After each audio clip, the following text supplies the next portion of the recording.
কিছুতেই টনক নড়ে না, কারণ আমাদের একটা মজ্জাগত সমস্যা আছে। সমস্যাটা এখানেই যে আমরা বলি কি হয়েছে, মরে তো যায়নি।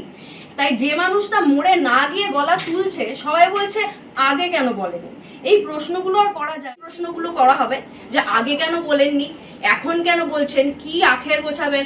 একটি মেয়ে তার নিজের যৌন হেনস্থার কথা যখন উঠে দাঁড়িয়ে বলে, তার মানে তার দেয়ালে পিঠ ঠেকে গেছে, কোনো না কোনো কারণ আছে। এত বছর গিলে যেতে পেরেছি মানে গিলে যেতেই হবে, এর কোনো মানে নেই। এবং এইখান থেকে কেউ কিছু পায় না, এখান থেকে কেউ কিছু পায় না। তার কাজের ক্ষতি হয়, তার মানসিক স্বাস্থ্যের ক্ষতি হয়, তার অনেক কিছু। আমাদের পড়তে লিখতে শিখিয়েছেন এবং বলতেও শিখিয়েছেন, বলতে শিখিয়েছেন, সঠিক কথা বলতে শিখিয়েছেন। সেই ক্ষেত্রে আমি বলবো যে 70% মহিলা গত বছর মানে 2024-25 ইউনেস্কোর একটা সার্ভে থেকে জানা গেছে যে 70% যাদেরকে আমরা বলি উচ্চবিত্ত মহিলারা সবচেয়ে বেশি যৌন হেনস্থার শিকার হন। এবং 85% বছরে একবার প্রত্যেকটা মহিলা, উচ্চবিত্ত মহিলা বছরে একবার করে, অন্তত একবার করে যৌন হেনস্থার শিকার হন। এবং 85-90% উচ্চবিত্ত বাড়ির শিশুরা, মানে 18 বছরের মধ্যে বয়স এরকম শিশুরা, ছেলে মেয়ে নির্বিশেষে 85-90% এটার শিকার হন। এবং বাড়ির লোকরা এটাতে 60%-এর বাড়ির লোকরা, 60%-এর ওপরে, আপগ্রেড অফ 60%, বাড়ির লোকেরা বলে চুপ করে যেতে। খুবই দুঃখের বিষয়। মানে আমি খুবই আমার বলতে মানে লজ্জাই করছে যে একজন মা যে পড়াশোনা জানে না, যে শাড়ির ফল পিকো করে সে নিজের মেয়েকে ডাক্তার বানিয়েছিল, সেই মা কিন্তু আজকে যে তাকে যা বলুক, পলিটিক্যাল কারণে বলুক, এই দল নিয়েছে, কিন্তু সে কিন্তু জায়গা ছাড়িনি। কিন্তু এমন অনেক শিক্ষিত মা বাবাদের তো দেখলাম, হ্যাঁ, সুডো এলিট ক্লাস এরকম আমি তো কালকে থেকে মলেস্টেশন নিয়ে মদ খেতে খেতে রামের গ্লাস হাতে নিয়ে গসিপ করতে পারে, কিন্তু বাইরে এসে কথা বলতে পারে না। অপরিচিত একদিনের অপরিচিত বা প্রথমবার বাড়িতে গেছে এমন লোকদেরকে বলতে পারে যে জানো তো আমার মেয়েরও তো যৌন হেনস্থা হয়েছিল এবং পারিবারিক বন্ধু করেছিল। এই কথাটা গসিপের মাধ্যমে বলতে পারে, কিন্তু সামনে এসে বলতে পারে না। রেপিউটেশন নিয়ে সমস্যা ওই সুডো এলিট ক্লাসদের। তাদের থেকে তো এই মাটা অনেক বেটার। তার মা হওয়ার জন্য তো আমার মনে হয় যে আমরা সবাই জানতাম মা হলে ট্রেনিংটা, আমার সন্তান নেই কিন্তু মা হলে ট্রেনিং হয়ে যায়। আমাদের মধ্যে এরকম অনেকেই আছে খুব ছোট বয়সে মা হয়েছে, মা প্রথমবার মা হলেই তার ট্রেনিং হয়ে যায়। কিন্তু এই ট্রেনিংটা মনে হয় সন্তানকে কি করে প্রোটেক্ট করতে হবে। আমার সাধারণ মা, এই ট্রেনিংটা আমার মায়ের কাছে ছিল। আমার যেদিন কোনো কিছু হয়েছে আমার আত্মীয়দের মধ্যে, আমার মা কিন্তু ড্রয়িং রুমে দাঁড়িয়ে গলা ফাটিয়ে বলেছে তার জন্য যদি নিজের বোনের সাথে সম্পর্ক নষ্ট হয়েছে নিজের সন্তানকে যে কোনো একজনের উপরে দয়া করতে পারো। হয় বন্ধুর স্ত্রী, বন্ধুর ওপরে, বন্ধুত্বের ওপরে, কিংবা নিজের সন্তানের ওপরে, কার উপরে দয়া করবে ভেবে নাও এবং তার উপরেই দয়া করো। এবং আমাদের মাথার উপর বসে থেকো না। যদি মনে হয় নিজের সন্তানকে প্রোটেক্ট করতে পারছো না, তাহলে সমাজের মাথা হতে তোমাকে কেউ দায়বদ্ধতা দেয়নি। আচ্ছা, একটা প্রশ্ন করব যে এই অভিযোগ তো আজকের নয়, হয়ে আসছে, আবার থেমে যাচ্ছে, তারা কাজ করছে এবং গর্বের সঙ্গে কাজ করে আমরা দেখে এসেছি। বরং যারা অভিযোগ করছেন তাদেরকে অনেক সময় থেমে যেতে হয়, সেক্ষেত্রে সব সময়।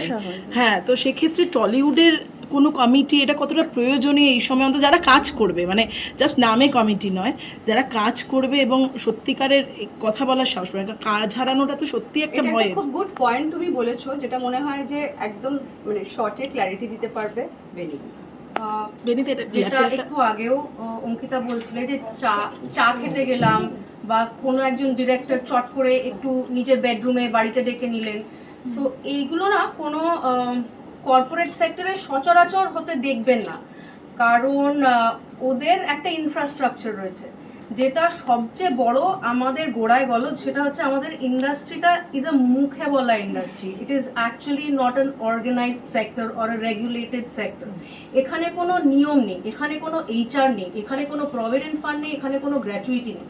এইটা একটা গ্ল্যামারাইজড সেক্টর, সেই জন্য আমরা এই গ্ল্যামারটা দেখে ভুলে গিয়ে ভাবি এটা একটা খুব সেফ সবাইকার চোখের ভিজিবিলিটি সেক্টর, তো এটা খুব প্রিক্যারিয়াস একটা পজিশনে, এটা একটা আনরেগুলেটেড সেক্টর, আনঅর্গানাইজ সেক্টর। সেই জন্য আমরা ভুলে যাই this is a gig economy, এটা একটা গিগ সেক্টর, প্লাস এটা একটা ভায়োলেন্ট ওয়ার্ক মানে এটা কোনো অ্যাঙ্গেল থেকে this is not safe work. আমার যে সময় যে ইমোশনটা ফিল করার নয় আমাকে সেটা ফিল করতে হচ্ছে, আমার শরীরটাকে এমন জায়গায় নিয়ে যেতে হচ্ছে, লোকে কিছুতেই টনক নড়ে না, কারণ আমাদের একটা মজ্জাগত সমস্যা আছে। সমস্যাটা এখানেই যে আমরা বলি কি হয়েছে, মরে তো যায়নি, তাই যে মানুষটা মরে না গিয়ে গলা তুলছে সবাই বলছে আগে কেন বলেনি। এই প্রশ্নগুলো আর করা যায় না। আমরা প্রত্যেকেই যেভাবে বড় হয়েছি আমাদের বাড়িতে নয়তো কর্মক্ষেত্রে কেউ না কেউ কোনো না কোনো সময়, আমরা 17 বছর বয়স হোক, 21 বছর বয়স হোক, 45 বছর বয়স হোক, কেউ না কেউ কোনো না কোনো সময় যৌনভাবে হেনস্থা হয়েছি। এখানে যারা যারা ফিমেল বডি রিপোর্টার্স রয়েছেন তারা প্রত্যেকে জানেন। কিন্তু আপনারা যদি 17 বছর বয়সে কখনো মলেস্টেড হয়ে থাকেন, আপনারা কি এখনো পর্যন্ত বাড়িতে বলতে পেরেছেন বা সেই মানুষটাকে সোজাসুজি কোনো উত্তর দিতে পেরেছেন? পারেননি, কারণ আমরা নিজেরাই অনেক সময় এটা আত্মস্থ করে উঠতে পারি না, আমরা ইন্টারনালাইজ করতে চাই না, কারণ তার জন্য আমাদের সেই পরিস্থিতিটা হয়তো সাপোর্টিভ হয় না এবং সেটা নিজের অগেনস্টে যায়, আমি নিজের ক্ষতি করে ফেলতে পারি। সেজন্য কে আগে বলেনি, কে বলেনি, বা অলসো উইথ ডিউ রেসপেক্ট, কে বলতে পারছেন না সেটা আমরা ছেড়ে দিই। উনি এখনো পর্যন্ত এতটাই পারছেন, উনি মদের গ্লাস হাতে নিয়ে এতটাই করতে পারছেন এখনো পর্যন্ত, ইনার সার্কেলে বলতে পারছেন, উনি একটা সংগঠিতভাবে কোথাও গলা তুলতে পারছেন না, অ্যান্ড উই রেসপেক্ট দ্যাট। এখানে কোনো প্রতিবাদের বা কোনো অ্যাক্টিভিজমের কম্পিটিশন হচ্ছে না। যে বলতে পারছেন তাকে ব্লেম করাটাও কিন্তু প্রবলেম্যাটিক। হ্যাঁ, তো ঠিক আছে, যিনি বলতে পারছেন, আমি সেটা বলেছি, যিনি বলতে পারছেন তার পাশে আমরা দাঁড়িয়েছি এবং we know that it is a violent work. শুধু আমরা স্যানিটেশন ওয়ার্ক দেখি, সেটা দেখে মনে হয় কত ভায়োলেন্ট ওয়ার্ক। আমরা যারা ইয়েতে কনস্ট্রাকশন সাইটে কাজ করে তাদের কাজটা দেখে মনে হয় ইট ইজ ভায়োলেন্ট ওয়ার্ক। যতক্ষণ না আমরা একটা রাহুলকে স্যাক্রিফাইস করি ততক্ষণ আমরা বুঝতে পারি না the work that we do it is violent work, এবং সেটার ধারণ করার মতন ইনফ্রাস্ট্রাকচার আমাদের কাছে নেই। It is not an industry, it is a মুখে বলা ইন্ডাস্ট্রি। সেই জন্য এগুলো করে পার পেয়ে যাওয়া যায়, কারণ এটা এখনো একটা খুব গ্ল্যামারাইজ জমিদারি প্রকল্পে চলছে। It is a feudal system. কে কার দাদা, কে কার দিদি, কে কার সাথে কতটা মদ খেতে পারলো, কে কার ভালো নজরে, কে কার সুনজরে, এবং কে কতটা হাতিয়ে নিতে পারলো with the prominent powers in place at that point in time. So এগুলো হতেই থাকবে, এগুলো হতেই থাকবে। So the point is not যে কে করবে, কে কতটা ভালো করবে। এখন জাস্ট বিকজ একটা পাওয়ার শিফট হয়েছে বলে don't make us say such things. This is a permanent problem. গোড়ায় গলদ হচ্ছে এই জায়গাটাতে, এবং প্রত্যেকেই জানে যারা পাওয়ারের পজিশনে, যারা ক্ষমতায় বসে আছেন, তারা প্রত্যেকেই জানে যে সকলে যদি সোচ্চার হয়ে যায় তাদের জমি, তাদের সিংহাসন মুহূর্তে টলে যাবে। তাই কেউই, যাদের হাতে ক্ষমতা আছে, যারা সাহায্য করতে পারেন এই ইনফ্রাস্ট্রাকচারটাকে চেঞ্জ করতে, তারা কেউই করবেন না, তারা আখের গোছাতে ব্যস্ত ছিলেন। পার্মানেন্ট প্রবলেম গোড়ায় গলদ হচ্ছে এই জায়গাটাতে, এবং প্রত্যেকেই জানে যারা পাওয়ারের পজিশনে, যারা ক্ষমতায় বসে আছেন, তারা প্রত্যেকেই জানে যে সকলে যদি সোচ্চার হয়ে যায় তাদের জমি, তাদের সিংহাসন মুহূর্তে টলে যাবে। তাই কেউই, যাদের হাতে ক্ষমতা আছে, যারা সাহায্য করতে পারেন এই ইনফ্রাস্ট্রাকচারটাকে চেঞ্জ করতে, তারা কেউই করবেন না, তারা আখের গোছাতে ব্যস্ত ছিলেন। তাই প্রত্যেকটা জেনারেশনে, সে হার্ভি ওয়াইনস্টাইন থেকে আমরা জিজাল প্যালিকট থেকে দেখে যাচ্ছি, এই একই প্রশ্নগুলো করা হবে যে আগে কেন বলেননি, এখন কেন বলছেন, কি আখের গোছাবেন।